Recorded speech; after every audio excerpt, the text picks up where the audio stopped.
Alright, so I'm going to talk through what I am doing here under the camera so that you can start your clay animal / creature. So here I have some clay that's not fresh out of the bag. It's been worked. You can tell it's got wrinkles and things. So that means it might have air bubbles in it. So if you remember from the clay terms, there's the technique used to get air bubbles out, and that is wedging. So wedging is kneading the clay to get air bubbles out. So you do a forward push, and then you spiral it on itself.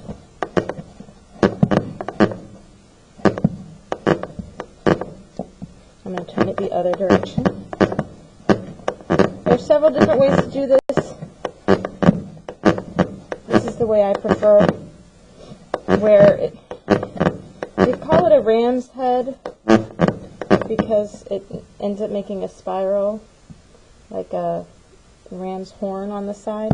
It also kind of looks a bit like a face. It's upside down for you guys. Let me actually, there you go. It looks like a ram's face, a little bit with eyes and a nose and a mouth. You can also do it as a spiral, where it ends up looking like a seashell. I prefer this way. So once I think I have it wedged together, I'm going to start the base of my animal / creature. So you're going to actually roll a slab, which if you remember from our terms is a flat piece of clay. Slab building is using flat pieces of clay and attaching them. I'm just going to make one slab for the base and then build coils up onto that. So to roll a slab, I'm going to kind of try to flatten my clay a little bit to begin with, just squeezing it. Then I have these two wooden dowels that are of equal width, and I'm going to put them on either side of my clay.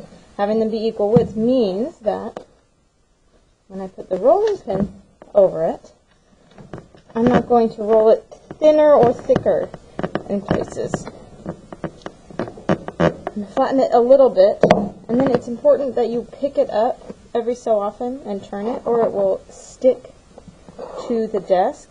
Notice I also picked it up, flipped it, and rotated it. So now it's horizontal, because if I continued rolling it this way, it would just be really long and skinny. But this way you get a more circular shape. But the little dowels need to stay closer together than the rolling pin is wide. Ooh, look! This is an air bubble. That means I didn't wedge it for long enough. So what you can do is poke a little hole in it, kind of press and get that air out. If you don't pick it up and turn it again, like I said, it'll stick to the desk. So I'm going to do that a little bit.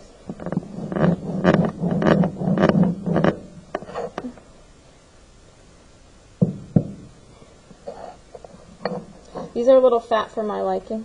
We have some skinnier ones, but because I'm a pro, I'm going to do a couple rolls without them, because I want it to be a little bit thinner. So I'm going to go from the center out,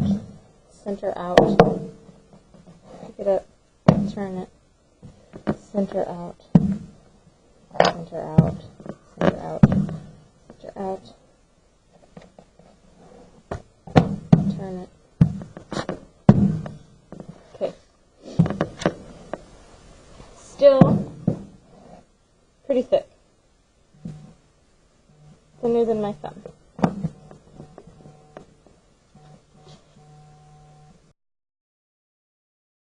Okay.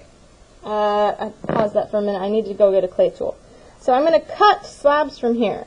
You guys, rolling the clay on those mats on your desk, the mats might slide around. So I would have the person across from you hold the mat while you roll, and then you can cut two slab bases from here. So if you are doing the gumdrop shape, the kind of squatty snowman shape, the bowling pin, or the cone, you're going to have a circular base, and it's going to be about 4 to 5 inches across, I'm going to guess. About a roll of tape. There we go. The outside of that is what size you're going to have. So you can just use a clay tool, cut base. There's one, and then you're going to cut one for the person that's holding the mat for you, or you can hold the mat and let them cut, however you want to work it out. So you're going to cut 2 bases. Okay, then extra clay, you're going to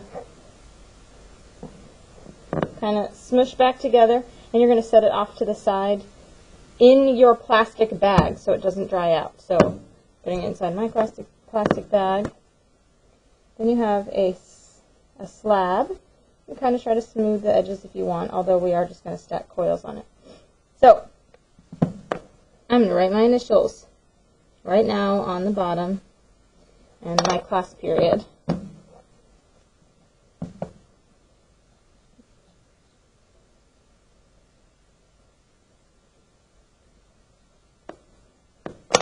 Somebody who's absent. Make one for them. Okay. So then I have my base. Now it comes the time that I am going to start stacking the coils on. So I grab my extra clay.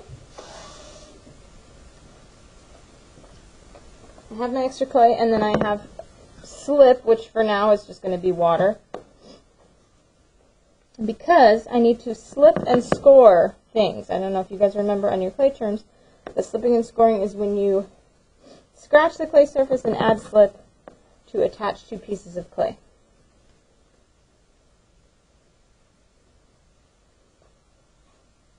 So that will be video number 2, is rolling coils and stacking them on your base.